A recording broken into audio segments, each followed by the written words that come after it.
पाकिस्तान और अफगानिस्तान के बीच तनाव एक बार फिर खतरनाक मोड़ पर पहुंच गया है। पाकिस्तानी सेना द्वारा अफगानिस्तान के भीतर किए गए हवाई हमलों के बाद हालात तेजी से बिगड़ रहे हैं। इस हमले में एक ही परिवार के 17 लोगों की मौत की खबर सामने आ चुकी है, जिसकी अंतर्राष्ट्रीय स्तर पर कड़ी आलोचना भी हुई है।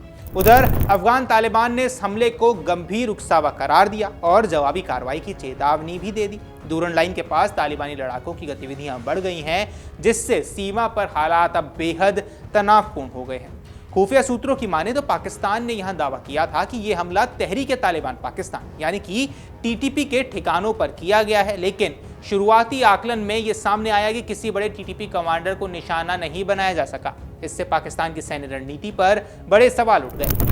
आलोचकों का कहना है कि अगर लक्ष्य हासिल नहीं हुआ और निर्दोष नागरिक मारे गए तो इससे न केवल अंतर्राष्ट्रीय छवि प्रभावित होगी, बल्कि तालिबान के साथ टकराव और ज्यादा गहरा भी हो सकता है। तहरीक तालिबान पाकिस्तान यानी कि टीटीपी लंबे समय से पाकिस्तान के लिए बड़ी सुरक्षा चुनौती बना हुआ है। पाकिस्तान का आरोप है कि टीटीपी को अफगानिस्तान की जमीन से समर्थन मिल रहा है और वहां उन्हें सुरक्षित पनाहगाह उपलब्ध है। वहीं अफगान तालिबान सरकार इन आरोपों से इनकार करती रही है, लेकिन हालिया हवाई हमलों ने दोनों पक्षों के बीच अविश्वास की खाई को चौड़ा कर दिया है। डूरन लाइन, जो पाकिस्तान और अफगानिस्तान के बीच विवादित सीमा मानी जाती है, इस समय सबसे संवेदनशील क्षेत्र बनी हुई है।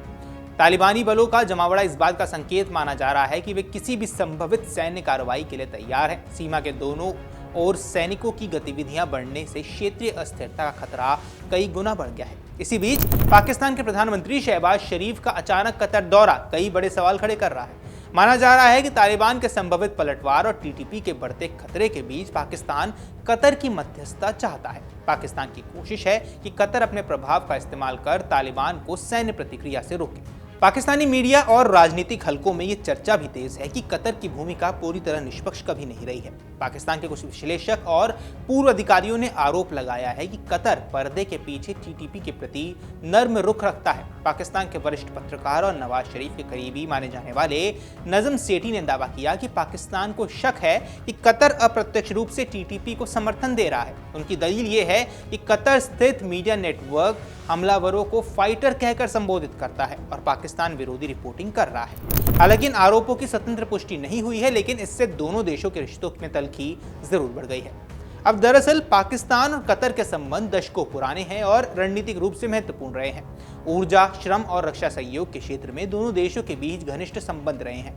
लाखों पाकिस्तानी नागरिक कतर में काम करते हैं और पाकिस्तान को कतर से तरलीकृत प्राकृतिक गैस यानी कि एलएनजी की आपूर्ति भी होती है। लेकिन हाल ही के वर्षों में कुछ नीतिगत फैसलों के कारण ये संबंध अब ठंडे पड़ गए हैं। विश्लेषकों का कहना है कि जब से पाकिस्तान ने सऊदी अरब के साथ रक्षा समझौते को प्राथमिकता दी, तब से कतर और संयुक्त अरब अमीरात के साथ उनके रिश्तों में दूरी देखने को मिली है। खाड़ी देशों में राजनीति में संतुलन बनाए रखना पाकिस्तान के लिए हमेशा चुनौतीपूर्ण रहा है। इसके अलावा ये भी कहा जा रहा है कि पाकिस्तान ने कतर से एलएनजी खरीद को लेकर कुछ वादों को पूरी तरह नहीं निभाया, जिससे आर्थिक स्तर पर भी असंतोष पैदा हो गया।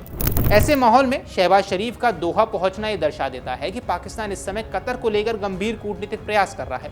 प्रधानमंत्री की पिछले 5 महीनों में तीसरी कतर यात्रा है, जो इस बात का संकेत देती है कि इस रिश्ते को पाकिस्तान कितनी अहमियत दे रहा है। शहबाज शरीफ की मुलाकात कतर के अमीर शेख तमीम बिन हद अल थानी के साथ प्रस्तावित है।